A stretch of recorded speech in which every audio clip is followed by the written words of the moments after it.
Welcome to Building the Future, hosted by Kevin Horick. With millions of listeners a month, Building the Future has quickly become one of the fastest rising programs, with a focus on interviewing startups, entrepreneurs, investors, CEOs, and more. The radio and TV show airs in 15 markets across the globe, including Silicon Valley. For full showtimes, past episodes, or to sponsor the show, please visit buildingthefutureshow.com.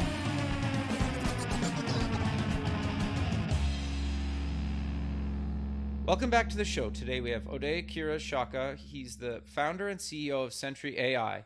Uday, welcome to the show. Hey, my pleasure. Thank you so much for having me on. Yeah, I'm excited to have you on the show. I think what you guys are doing at Sentry AI is actually really fascinating. But maybe before we get into that, let's get to know you a little bit better and start off with where you grew up. Sure. So I'm actually from India. So I'm Okay. from a small town called Anantapur in Andhra Pradesh. That's the state in India. Okay. It's in the southern part of India. It's a small town, and childhood was very normal, great parents and a lot of friends and a very close community. And what I kind of probably miss about the place now is that kind of feel for community, Okay, where you kind of interesting. felt very comfortable walking around, moving around. So that's what I really remember about my childhood. No, very cool. So you went to university at a couple schools.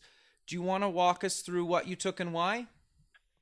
Yeah, sure. So I actually did my undergrad from Indian Institute of Technology, and this is one of the very competitive schools in India. Sure. Very hard to get into, less than 1% acceptance rate.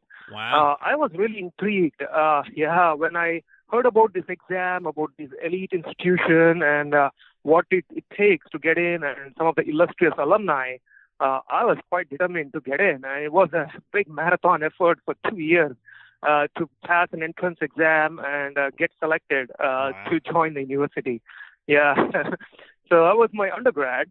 Then I worked actually at one of the world's largest consulting firms called Infosys Technologies.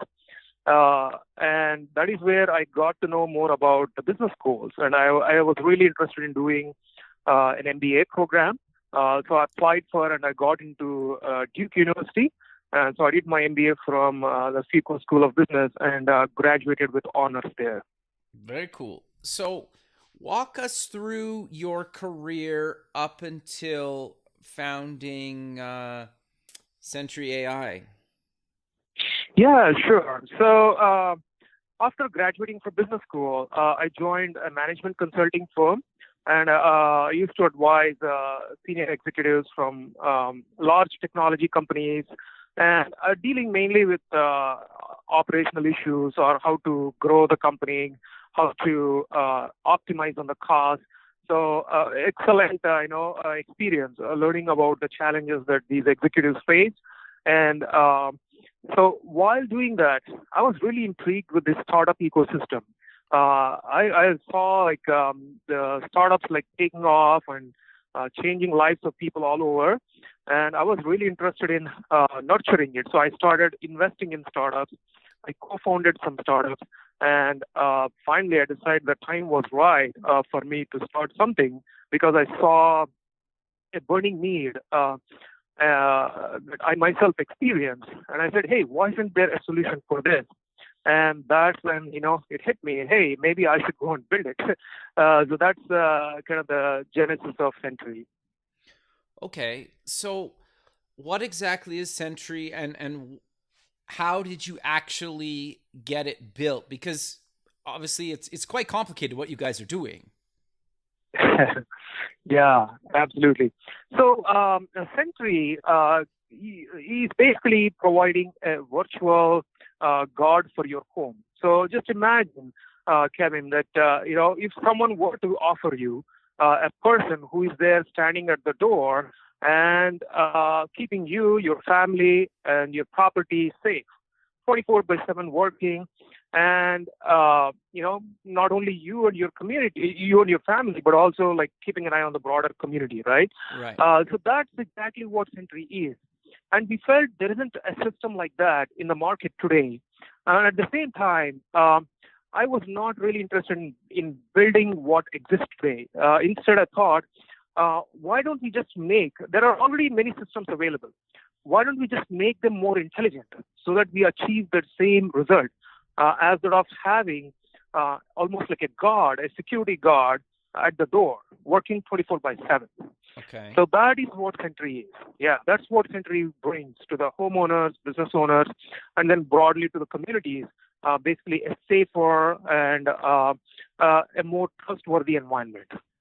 Okay, so just so me and the listener fully understand, you guys are building your hardware or you're partnering with hardware manufacturers or both? Oh, so yeah, we don't do any hardware. So we just partner. And in fact, in many cases, it just works on top of existing hardware using the open protocols. So that means you actually don't need to officially have a contract or a partnership with some of these makers. And so Sentry AI actually works with more than 1,000 camera makes and models. With minimal configuration changes, you can now let Sentry actually manage the security system for you. Okay, so let's back up for a second. Just so I fully understand, so I can get one of the 1,000 cameras or whatever that work with your system. I install it on my outside front door, for example, and then how do I add Sentry to that camera? Yeah, so just visualize like, hey, I've been installed this system and I have set up the system to send the alerts to me if anything important happens. Right. But then most of these cameras, they allow you to share those alerts with your spouse or a partner, right? Okay. So that's exactly what Sentry does. Sentry says, hey, why don't I be the partner? Why don't you let me manage it? Many of these systems today generate a lot of false alarms Totally. to the point where you are going to turn them off, right? Yep. And that's what happened to me. When I set up my system, a doorbell system, which is very popular, I was getting 200 alerts a day. And Yeah, some crazy. of them, especially facing the road, they're getting 1,000 alerts a day. And what's you're going to probably enjoy the show for a day, right? And after Sure. that, you're going to turn it off. So that's what happened. And so what we do here is that, hey, let me, as in Sentry AI, get those alerts, the 200, the 1,000, and then I will basically filter them to see, is there a person in the field of view? And it's not just a branch wiggling with wind, or is it a spider crawling on the camera? Ignore all of these. Only when there is a person in the field of view, and more importantly, a person that we don't recognize, right? And if that person is doing something that is not usual, right? It's not just your neighbor walking the dog, but it looks to be a stranger who seems to be intent on probably breaking in, right? Or is scoping out the place. So when we see something like that, that is when we feel, hey, this is worthy of informing Kevin, not otherwise. So what happens is we are filtering out almost 95% of these alerts. So we are your kind of true trusted partner here. Basically, all the alerts come to us, we filter them, and only when the alert is very important for you, so we pass it on to you. So that's how it works. So that's how we make all these security systems smarter and intelligent and more useful for you. No, very cool. So how does it learn over time? Do I have to give you take a photos or video of trusted people in my family, or how does it work and learn over time who's trusted and who's not? Yeah, so it's kind of all of the above. Okay. So again, think of you hiring a private security guard to watch your home. Initially, you might introduce, saying like, "Look, I'm the guy who's paying you," right? And so you have some introduction, but then the person will learn over time who lives in the house, who is acceptable to come inside, the neighbors, the friends, maybe the housekeeper, the gardener, the nanny. There's a list of people who kind of come in and go, and then the person learns, these are all okay. And our system is exactly like that. It basically recognizes people as they're coming in, and then will alert you for the first time. And Oh, then okay. as it sees the person again and again and looks like you are never, worried about it, we assume that this person is trusted. But of course, you Gotcha. can accelerate this learning by providing us this list of trusted people automatically by sharing your like a Facebook network. It could be your Life 360 network or any of these trusted networks that you already have, or you upload the photos and say, hey, this is the person and this person is trustworthy. So when you give some prior information, it will accelerate our learning. Even otherwise, the system is smart enough to know that it has seen this person again and again, and it has informed you a few times, and you didn't seem to have any problem. So, yeah, this person is, okay to be showing up at your place at these times.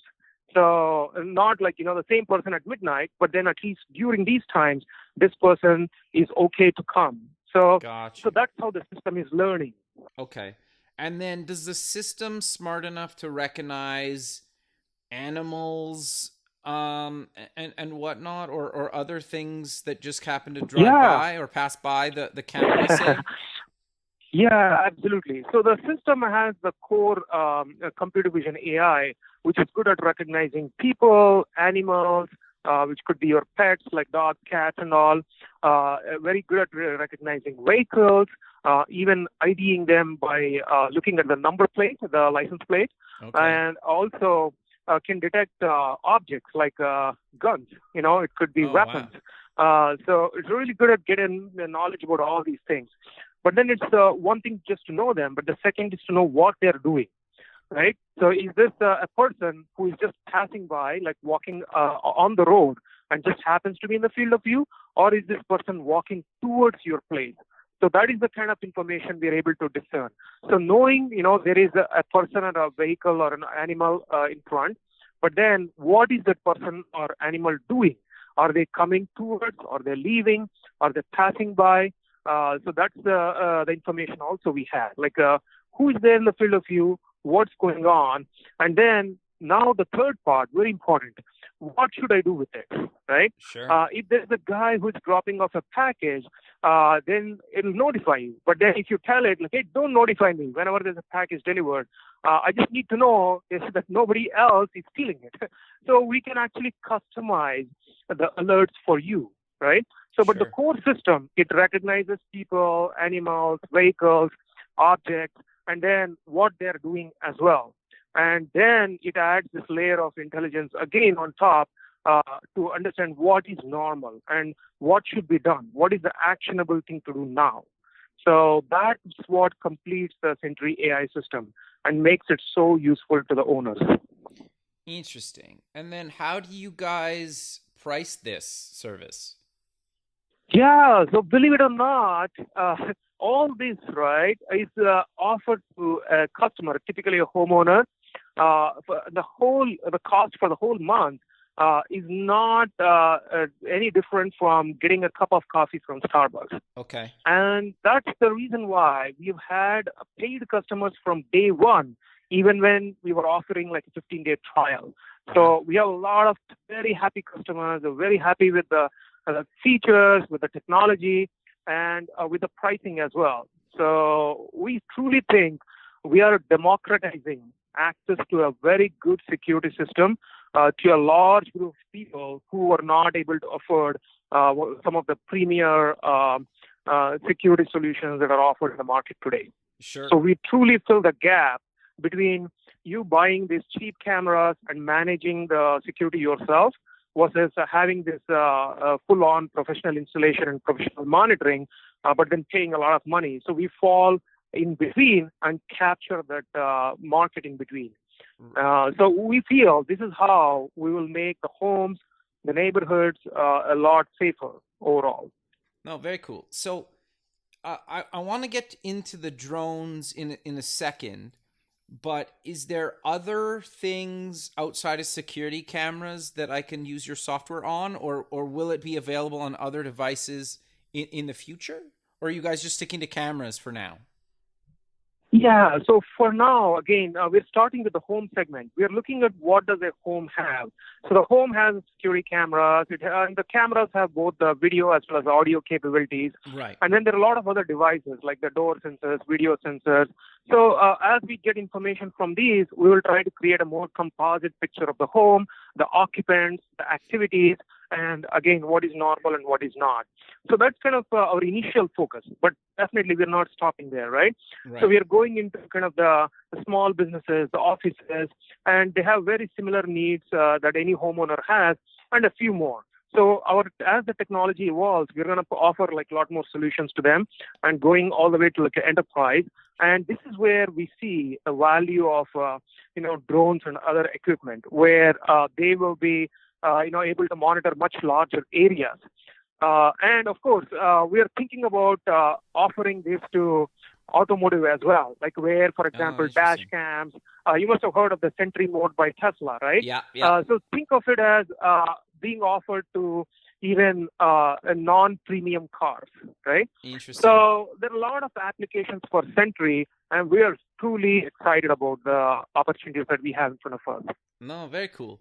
So one thing, does it work globally right now? Is it just in North America, or what's your geographical region right now?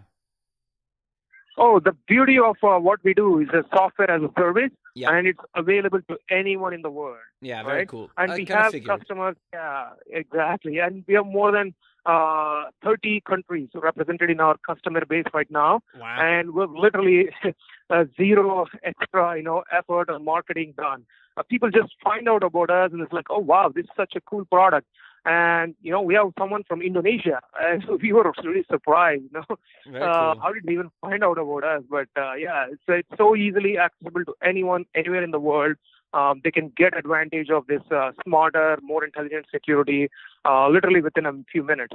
Very cool. So I really want to cover the drone side of your business, because for large events or festivals or whatnot, or sporting events, I think just having your technology monitor those events is actually really quite fascinating. So do you want to talk about what you guys do with drones? Yeah, absolutely. So drones actually they present a very interesting challenge, right? Sure. When you see a person like taken, the photo of a person taken like when they're walking in, walking out, you see the arms, the legs, the hands, and there's a particular shape of a person. You may be able to see the face, right? Yeah. But when you are using a drone that is flying 40 meters or 100 meters high, all you see is like a small little blob, right? Right. So it presents from the technology point of view, it presents a very interesting challenge. But in terms of the benefit, it's like amazing. As you described, there are these huge sporting events. It could be concerts or even large campuses and very difficult to access terrain. Now think of like for search and rescue operations where you have like fire or smoke. And you have like a maritime like area where you have a portion of it is land, portion of it is water, or the terrain is different, like it's flat and then it's hilly and then it goes down. And imagine patrolling or monitoring areas like that, right? And especially with a large number of people, it's a very difficult task to accomplish otherwise. And the drones have simplified this enormously. But the challenge most of these have is that there's a person navigating the drone, and then there has to be a person who is watching what the drone is seeing, and then whether it's seeing something interesting or it's just routine stuff. And this is where the problem is, right? The moment you have a person fully deployed just to keep watching, what the drone is seeing, you're very limited. Let's say you have 20 drones with you, and now you need 20 people to sit and keep watching the drone feed.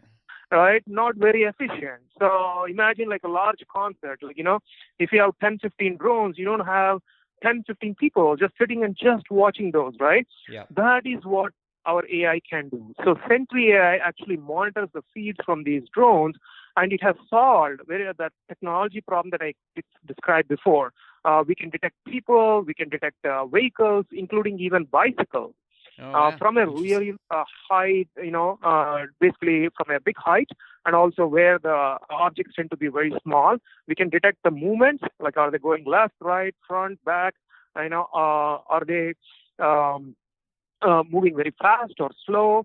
So we can detect that, and we can detect the patterns, are these normal or they're not normal? What's the history? And so we are using that kind of information to know, whether the of these 20 drones, is there a particular drone that is streaming the footage that is useful to the security operator?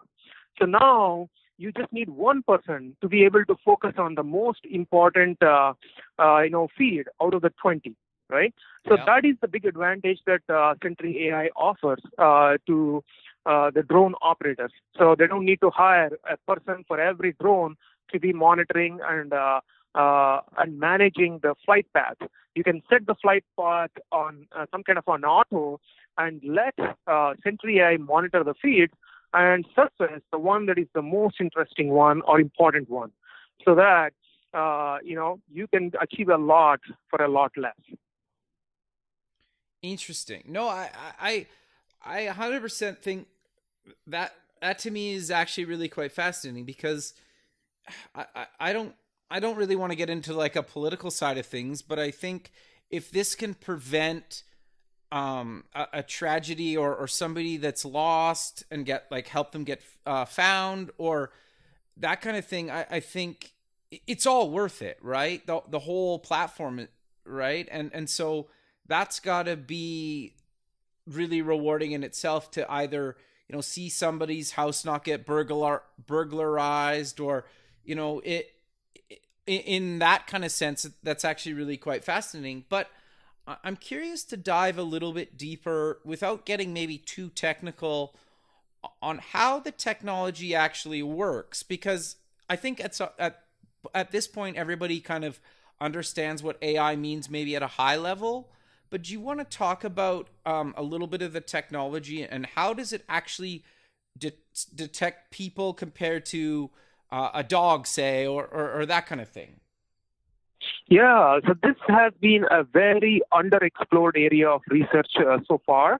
So if you look at a lot of computer vision journals and the research that's happening, most of them are focused on the autonomous driving vehicles, right? Right. Very little is happening for drones. And so I'm very proud to say that our research team has been at the front lines trying to look for the latest, and there were very unique and innovative techniques we had to use to be able to detect people. And this is not just during the daytime, right? So think about the applications at night, a search and rescue, or in the fire or smoke area, situation.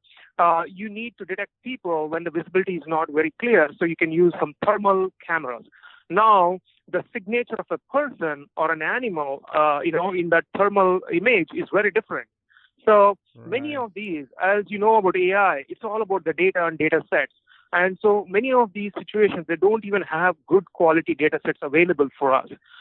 So our company is now using some very unique and innovative techniques to create some of these data sets and to modify the algorithms to actually detect people, animals, when they're very tiny, and still do it with a reasonable amount of accuracy. So that's what Sentry AI has been doing. And also we have actually tested and piloted it with a mining corporation, which is trying to reduce pilferage, where like vehicles come and steal their materials at night or even during the day. So they just want to know, hey, is there a strange vehicle that's coming in, right? Or is a person kind of sneaking in? So that's kind of what they wanted, and they shared some of their videos, and we were able to identify, hey, look, I'm able to spot this person. Interesting. So you guys are also doing some stuff in the smart city space. Do you want to talk about what you guys are doing in smart cities or for smart cities? Yeah, sure. So we actually have some active discussions going on with some cities that are interested in deploying the latest in artificial intelligence to make the cities more livable. And that includes traffic management, it includes parking, collecting toll, And so we have solutions at a broad level that help manage all these.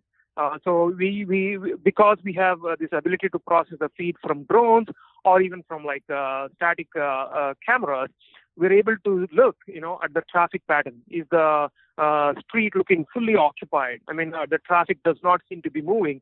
We're able to alert so that the authorities can actually take some action about that. Similarly, for parking, so we're able to tell basically what spots are not used, and therefore we can direct the traffic or the vehicle to a spot that's open for them instead of them circling around like endlessly around the block. Right. So same way for toll collection. So in many countries and cities, now it's no longer necessary for you to carry this RFID tag that you would stick on your dash, right? So that is kind of going away. All they need right now is to see the license plate of your car or a truck, and that's enough to know who is actually using that road, right? So that's basically so that is how the cities are trying to use the latest artificial intelligence technologies to make the lives of their citizens a lot better. Interesting. So we talked a lot about video. Are you guys doing anything on the audio side? If somebody, I don't know, like is yelling for help or something else they're yelling for, do you do any audio detection or is it just video? Oh, yeah. So we actually have built proof of concepts for utilizing audio to improve safety and security. And this includes, it could be fire alarms or like a person calling for help, or it could be even gunshots, glass breaking. So we have built these proof of concepts, and we're just waiting for the right hardware to be available for us to deploy a solution. So right now, there aren't enough good hardware, basically devices, either in the home or in the business area, that can relay this information reliably for us to process and to provide our solutions. Interesting. Okay. So I'm curious, how did you guys actually get this technology built? Did you guys raise some money? Did you bootstrap? A little bit of both? Or how did you actually get this thing built? Yeah, so we actually initially started off with the funding and from the founders. Okay. So we bootstrapped in that sense. And from there on, we've been demonstrating this technology to various stakeholders involved in the security. And one of them happened to be an active duty police officer. Okay. He was so impressed with it that he said, "Hey, I'm investing in this. I'm a police officer, and I know there hasn't been enough done to improve the home security, and I want to encourage you guys, and I want your company." So we literally had to start accepting outside investor money from there on. And so we were very lucky to get, big champions like that, and a lot of those with technology background, so who provided an initial round of funding, and then followed on with another round of angel funding. So we currently have about 1.1 million raised from all these angel investors. So that has been, something very important for us in two ways. One is to actually, of course, fund the development that we are doing, but also prove that there are a lot of people who believe that this is an important problem to be solved, and they are actively backing us in every possible way to bring this to the market faster. No, that's awesome, man. So I'm curious to know, where can you guys potentially take this? Because we seem to be kind of at the beginning of the AI revolution. Am I correct in saying that, or what are your thoughts around kind of AI and where it'll potentially go? Oh, absolutely. We have not even scratched the surface of it, right? And this is at the very beginning of applying AI. So there's a lot of research and talk about AI. There's like all of science fiction out there. But for the real world deployment, this is just the beginning. AI is going to lower the cost of delivery of so many services. So whatever we take for granted on the Internet 2.0, like having a website that makes your life easier to transact, to communicate, the AI is going to bring real world applications very soon. And one of the primary applications of AI would be in making this world more intelligible and smarter for the rest of the algorithms to take over. In the sense, for example, autonomous driving is all about understanding what's in the field of view and then helping the navigation system decide how to drive, right? So Right. same way, I think for security as well, it's a big revolution that is waiting to happen, where uh, these cameras and the security systems can be upgraded to the next level, where they know automatically who is basically coming, what are they doing, and are these normal, or do I need to alert someone? This is going to dramatically improve the safety and security of the communities. You will no longer have, a feeling that, hey, I don't know if I locked my house or not. Is it safe? Is someone breaking in? Like, you don't need to worry, because uh, now your home is basically secure and it's monitored by the virtual guard. So, and it Right. is possible for you at a very small cost. I think that is the big difference. The AI is becoming affordable right now, where you can actually deploy it to solve some of your pertinent problems that you face day to day. Sure. And what are your thoughts around? I think a lot of people are worried that AI is just going to take over and take all their jobs. What are your thoughts around that? Is it all doom and gloom, or is it green pastures, or a little bit of both? No, I truly believe it's a combination of both. Sure. And I mean, think about what security guards do today, right? Yeah. So literally, they just sit there and watch TV for hours on an end. Sure. It's such a monotonous and mind-numbing job. Yeah. Uh, I mean, can we make this better, right? So can you now have AI do a lot of this and then give something more useful and actionable to someone who is supposedly managing security? Right. So that is how the transformation will happen. There will definitely be a reduction in jobs of the type that are very monotonous and which can be offloaded to a computer, right, program a lot cheaper. So in that sense, there would be job categories which will change, Sure. and you will have more sophisticated, a more active security guard in future, who is now empowered with this intelligence that is coming from these smarter security systems. And so, there would be a need for all these the current security guards to upgrade themselves, to learn new technologies, and potentially, get into the maintenance to other opportunities as well. So it's a very tough, transition. I'm not trivializing it. There would be a lot of adjustments to be made, and this is something that we all should work together as a community, right? Otherwise, it's going to lead to a lot of societal divisions, unrest, and potentially even kill the benefits you can get out of this. So I do believe it has to be managed really well, to the point where the technology is actually benefiting the whole of humanity and not only a few within that.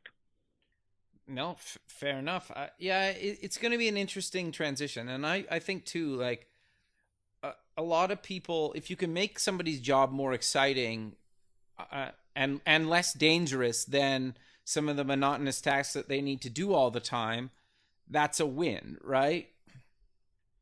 Yeah, absolutely. I mean, just think about it. This mining corporation, which wanted to use computer vision AI to monitor the mines, they were really afraid that if they send a security guard the way they do today, just to go around the property, that there were many who actually lost their lives. They just ran into the thieves who were armed, and they shot the security guard dead. Right.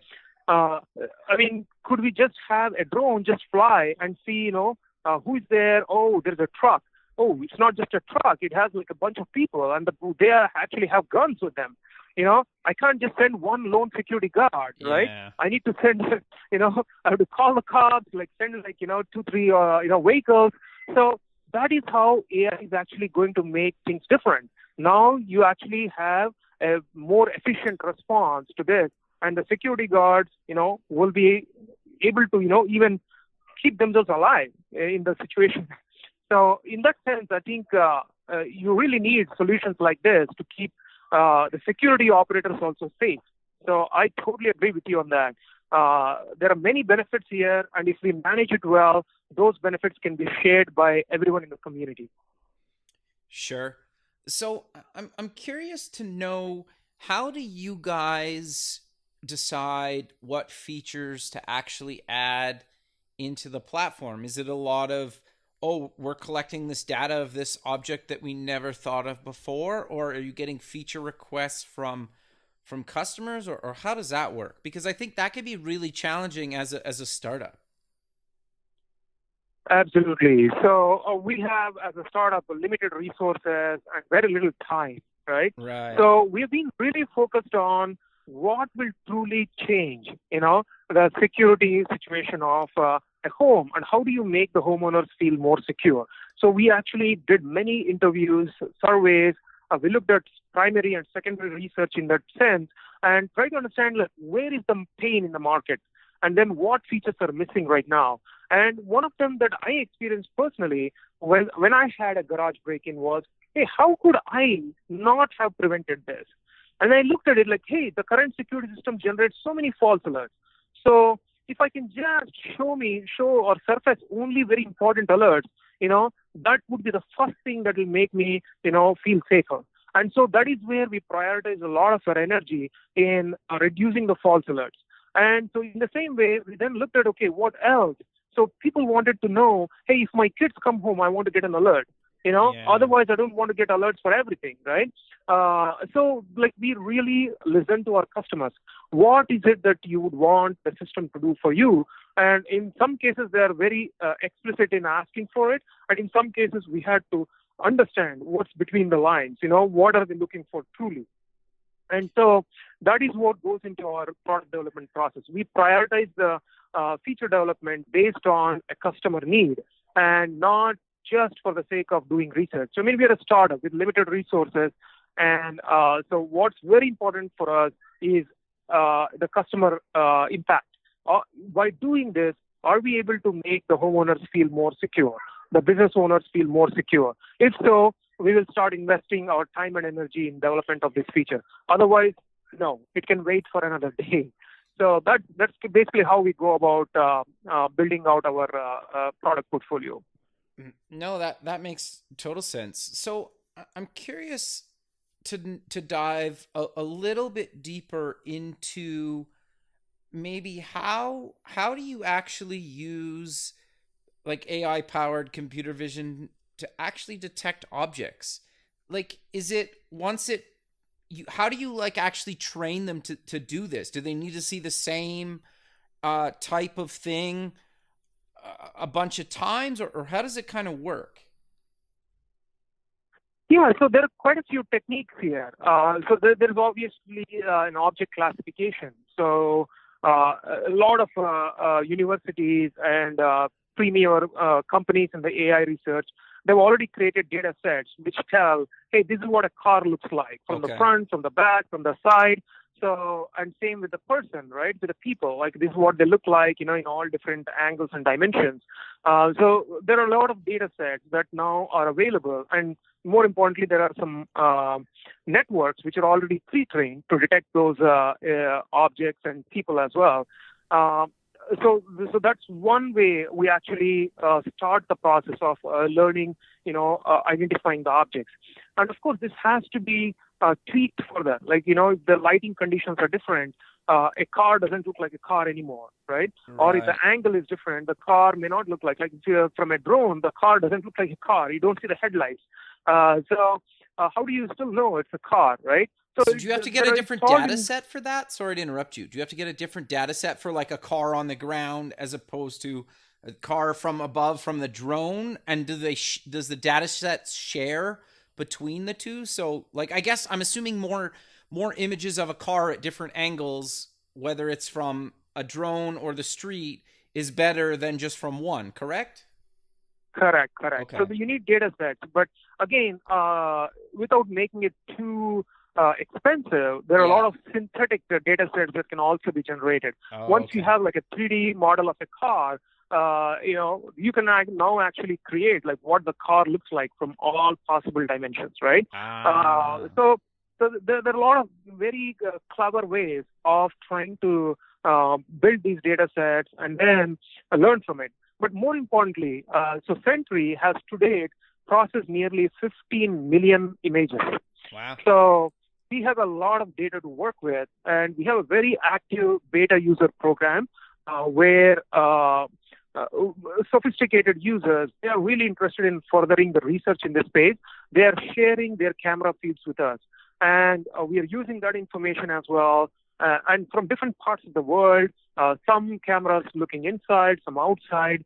We have images from during the daytime, the nighttime, and so we are able to take advantage of all this to build some of our own unique capabilities in identifying objects. Sure. Well, and as you collect more data, the better everybody's systems get, correct? Absolutely. So eventually, Sentry is not just for that particular home where it is being used. The learnings from it. Let's take an example like package theft. Okay. So there was no such thing as package theft before e-commerce. Of course, So a lot of security systems that we have today, they're built for securing the properties, assets inside the home, behind the door. They never visualized there would be, a package which is outside the door that could also be stolen. So it became like, a rigid system then. But when you have an AI-based system, it understands that, hey, one home anywhere in the world needs to have such a problem. And then now that learning can now be transferred to all other systems anywhere in the world, saying that, hey, this can potentially happen. Somebody can steal stuff from before the door. So watch out for that. Watch out for this particular behavior. And that learning can now be transferred to every other system in the world. And that is how you basically have like one or two casualties, but then the rest of the system is protected. Right? Or the whole community is now protected because of this learning. And probably a lot of biological systems work the same way, where they learn from, a bad situation and then transfer that learning to, the rest. No, that makes a lot of sense, but we're kind of coming to the end of the show. So how about we close with mentioning where people can get more information about you guys and any other links you want to mention? Absolutely. So they can visit our website. It's www.smartsentry.ai. Again, www.smartsentry.ai. So we are available on Facebook, Twitter, LinkedIn, where you can catch our updates. Again, from our perspective, we really welcome people who want to try out our software, join our trial, and then if you like it enough, join our beta program where a lot of new experimental features are being released, and provide your feedback. So we're eager to kind of hear from you. And we're also looking for investors. So we're planning a Series A fundraise in the next few months. We're looking for VCs and other investors who are excited about the physical security space that is ready to be upgraded by a lot of this intelligence that AI is bringing to the table. And we're also looking for great team members.